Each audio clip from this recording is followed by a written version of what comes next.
welcome to another episode of The Glittering Bell Jar. This is Season 2, Episode 13. We are almost halfway through Harry Potter and the Half-Blood Prince, but as a friendly reminder, we're reading it backward. My name is Valerie. I am your co-host, and I'm here with my co-host, Bree. How's it going today, Bree? Hi, Valerie. I am good. I'm doing good today. It is still crazy hot here in Durham, North Carolina, but I have an air conditioner, and so I keep it nice and cold. So I'm happy.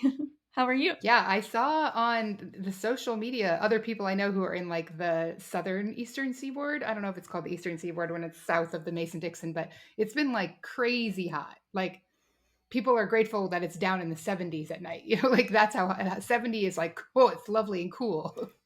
Gosh, 80 is like it's lovely and cool. It was like 97 the other day, and it's May. It's not normally that hot here, from what I Hmm. understand. It's whenever I Googled it to live here, it said like 80s is the normal summer norm. And then, like, you might, of course, get some 90s, but not much. And it's May, and it was 97 for like Hmm. 3 days. It was We awful. had here in Northeast Ohio, we had a day last week. It was like 87 or 86 or something was the Mhm. high. And I was outside and I said to my husband, I was like, it feels like a late summer day. Like it smells like a late summer day. The temperature, the humidity, like it is not even Memorial Day as we're recording this. And we are already thoroughly in summer. Meanwhile, out in the West, it's still snowing, like it's, it's everywhere. It's wild. Yeah. Yeah, my sister lives in Colorado Springs, and she sent me like beautiful pictures. It looks like December, like Hmm. Yeah, fresh feet, snow. feet and feet of snow. So Yeah. Well, I'm good. Thank you for asking. Coming back to that question, I spent my day making candles. It's something that I offer through a couple of my websites, and I had an order come in. I usually make them, basically make them to order because candles do lose their strength, their smell hmm, strength over time. So I wanted to make sure I don't like keep a stock of them generally. hmm. And so I had an order come in, and I wanted to make them. And it's weird, actually. I was just smelling them, and some of them they don't smell very strong, which is not a big deal. Actually, there's this thing in candle making where there's like it's what's called your hot throw and your cold throw.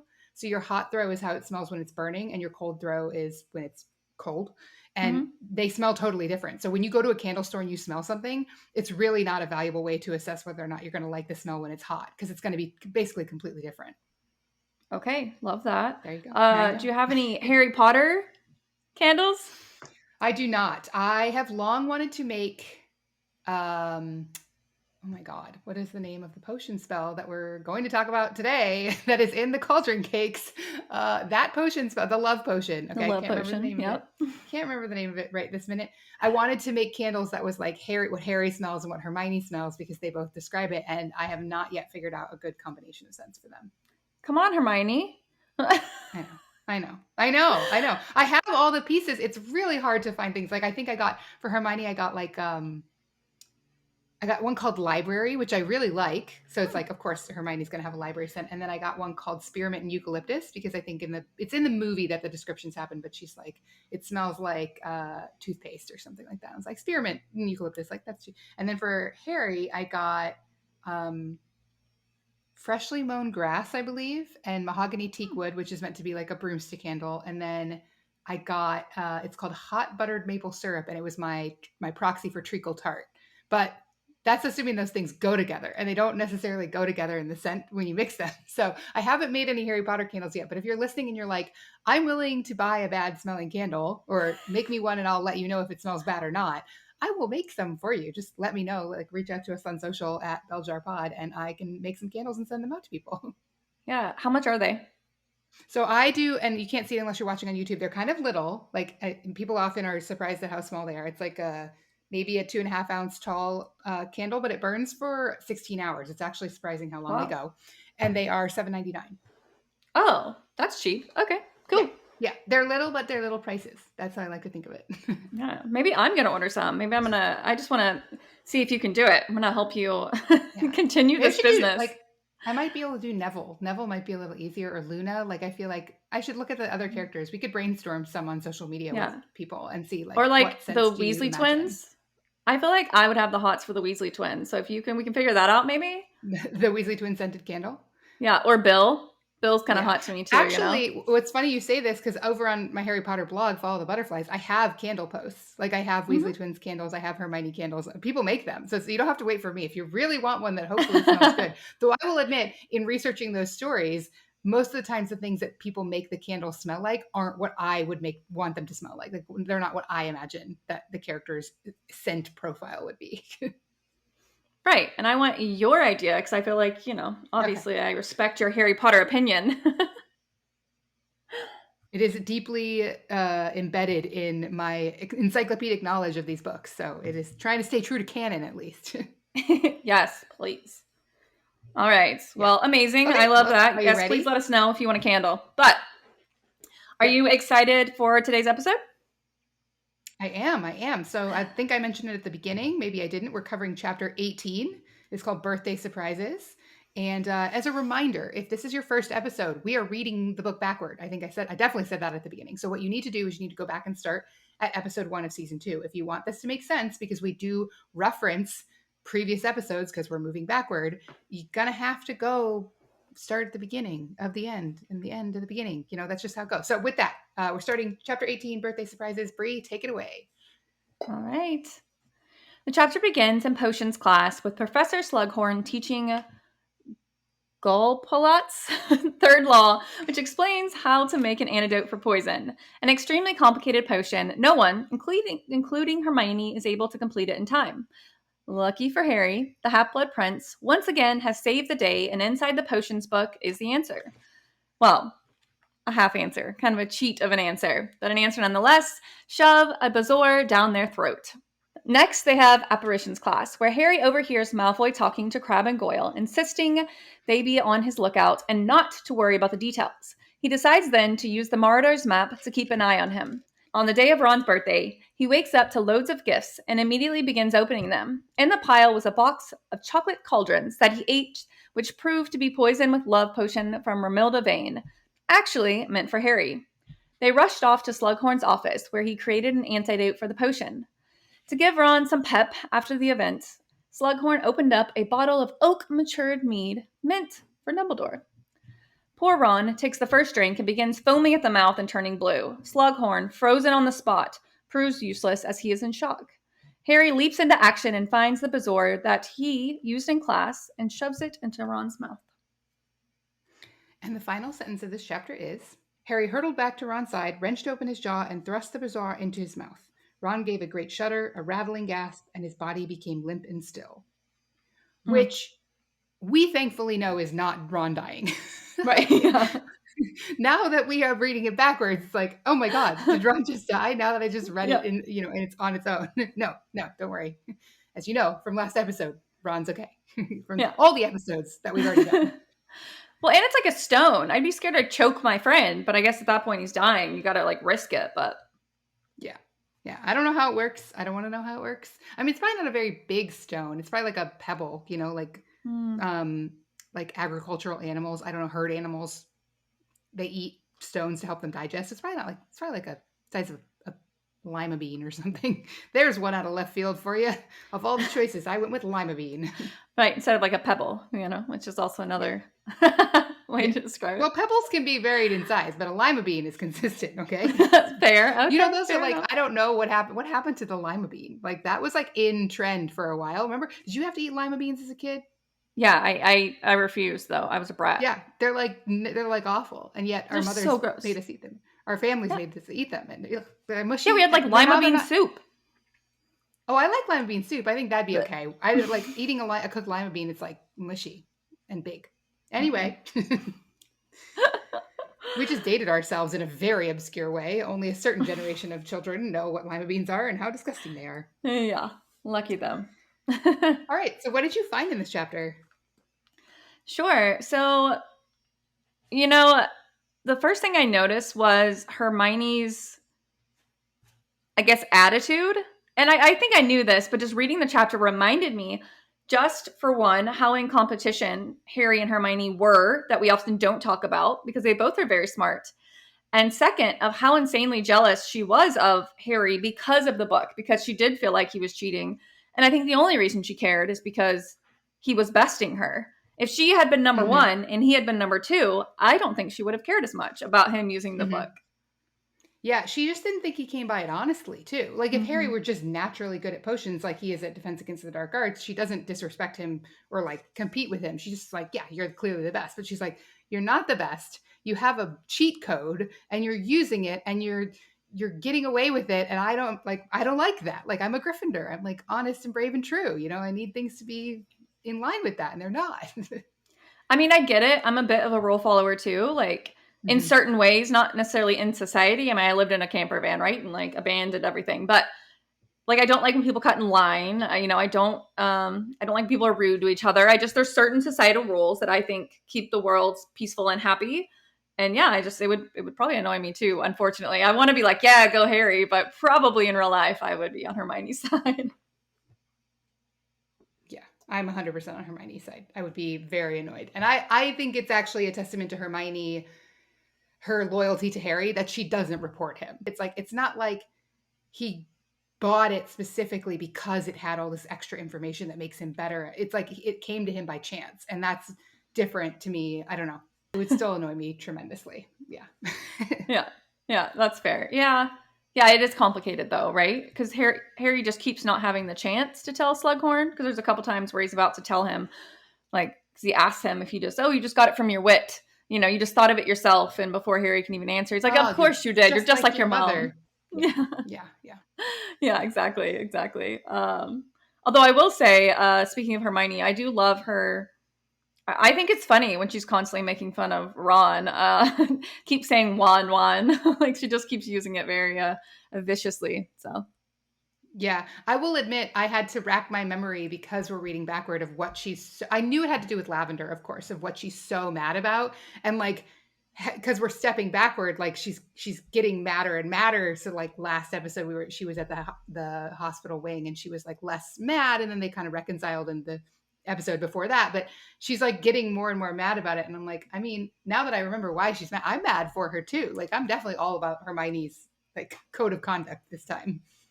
yeah, I'm gonna be honest. I'm remembering the movie version. I'm not remembering the book version of why she's mad. So It's the same. oh, okay. Great. Okay, Yeah, perfect. it's the same. Yeah, Okay. yeah. I have a lot of the memory Um from the movie as well, but it is the same. yeah. Cool. Let's see. Oh, you know what? Go ahead and then I have some fun stuff to dive into, but I want to hear what you have to say about Okay. this first part of the chapter. Okay. Well, I actually don't have anything in the potions classroom part of the chapter. We've Oh, covered everything I have. okay. Well then we'll try to make this quick because we're already making this a long one. Sorry guys. We No, love I had chatting. a So story. I was talking about candle making. It was very important. If they stuck through it, let's just keep going. okay. All right. All right. So Thank you for I sticking was through it. Yeah, thank you. Always. So I was super intrigued. If you listened to, I believe the last episode, we talked about nonverbal incantations, and you mentioned Dumbledore using his wand whenever he had Harry be immobile underneath or in the astronomy tower. And I was like, I Hmm. don't remember. I didn't go back to confirm because it doesn't really matter in my point. But the point is that you can do nonverbal incantations without a wand. And I looked, and it's actually on Pottermore. So J.K. Rowling herself wrote about it. And basically, the wand is a European invention. So they decided to use that to it helps make your magic more accurate and to kind of channel your magic. But other countries like Africa, they didn't use wands. And so you had to be a very, very powerful witch or wizard to do magic because you didn't have the wand. And so Quirrell was able to do it because he had, Voldemort like in his head, on his head, literally. Literally. And then Dumbledore was another person. And I do believe that he didn't use his wand at that moment. And that's why Malfoy was able to get it away because he was actually doing the spell, paying attention to Harry. But again, not the point. The Hmm. point is that you can do it, but you have to be very, very powerful. The reason I bring Hmm. this up is during the chapter, Hermione has gotten so good that she's doing nonverbal incantations so that nobody can cheat, but she is waving her wand. So that's still Hmm. impressive that she can do them, but yeah, not without her wand. So Yeah, interesting. I didn't even catch that. I guess I didn't imagine that you could do magic without some sort of object to channel the magic through. So that's really interesting. yeah.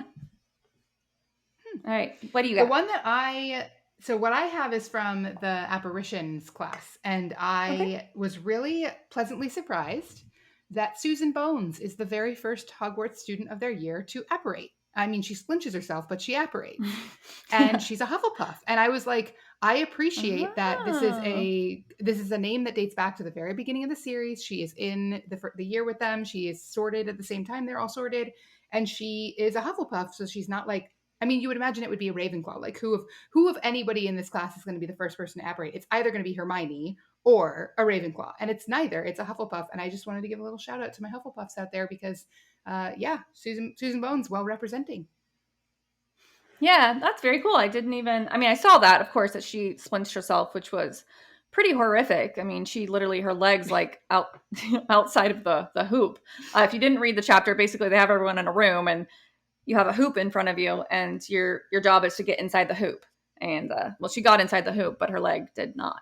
So Yeah, I just like have a very strange vision of like from, I don't know if it says it exactly, like okay, it says her left leg, but I just think of like from the knee down. So she's like wobbling there on her right leg, and like from the knee down of her left leg. That would be also totally traumatic, right? Like I would be traumatized seeing that I left a limb behind. And magically they fix it right away, but like still terrifying to experience. yeah, and you know what? That only kind of gives more juice to. In the last chapter, we talked about how I think McGonagall. Somebody mentions that parents are often uneasy about having all these kids learning magic at Hogwarts. And so it's already something that Dumbledore and the teachers have to constantly battle. And it makes so much sense. They're doing some intense magic, man. You got teenage kids with their hormones, like doing these crazy things that could kill them. I mean, she literally splinches her leg. Hmm. So, Yeah, I don't know. Maybe it's just me, but be way more comfortable with my kid being at a school with a bunch of like very qualified professionals supervising them than at home with me. You know, like I don't know. That's just my. I'm like, please send them to school where there are people who are trained to know how to solve what happens when your kid splunges themselves. true. That is fair. Yeah. So they don't like hurt me. Like, take them there and you can risk getting Hmm. hurt. Hmm. Yeah. So I only have one more note from this chapter, but it's a pretty lighthearted one. Do you have anything else you want to cover? I do. Mhm. Mine's also pretty light though, so. Is it about pants? No, okay. We'll leave Okay. on your note because that sounds Yeah. funny. Okay, Yeah. all right. I just thought it was interesting. And again, I've been thinking about this, but there was never a time to mention it in one of our episodes. Harry, I'm just constantly surprised at how talented Harry is. And another thing that proves how talented he is Harry Harry operates him and Dumbledore out of the lake whenever in the cave, and that is the only other time he had done it himself with his own mind was in a hula hoop. He was able to one time he operated from outside the hula hoop inside the hula hoop, but whenever they were in danger, he was literally he's like it's okay, Professor Dumbledore, you know, we're gonna be fine. And he's like, or don't be nervous. And he's like, oh, why wouldn't I be? I'm with you. And Hmm. now I realize he probably said that like, fingers crossed this kid does not splunge me. I gotta Hmm. give him confidence before we operate. Yeah, But that's there's not really a good analog in the Muggle world for that. Like, is it like flying a plane? Like he's flown a plane twice before, and once like he's flown a plane twice, and it was like a tiny little plane, and then he's with Dumbledore, and he's got to fly a 747. You know, like is it that? Like, I mean, kind I think of. it's like driving. I think it's just like driving. But obviously scarier, but it can be Right. scary. The stakes are a lot higher, I think. I mean, driving is one of the most dangerous things you can do, which nobody likes to be reminded of. Uh, but yeah, it does feel like I feel like the stakes feel higher when you're learning to fly than versus when you're in like when you're learning to drive. For sure. That's true. Yeah. Okay, I want to hear. Let's hear That's a your good one. pants story. Okay. So I mean my pants story, it's just the note that like when they're leaving apparition class, Ron and Harry are walking back to the Gryffindor common room and they come across Peeves who had blocked a corridor and was saying he wouldn't let anyone pass unless they set their pants afire, which Neville does. And then I was thinking, I was like, by this point in the books, J.K. Rowling has shifted where she's using a lot. Well, what I should say is they've shifted the editing from a lot of the Britishisms that they had removed in earlier books to make it appealing to the American audience. They're letting a lot more of those through now. So my question is, when we hear pants, do we mean external trousers or internal like underwear.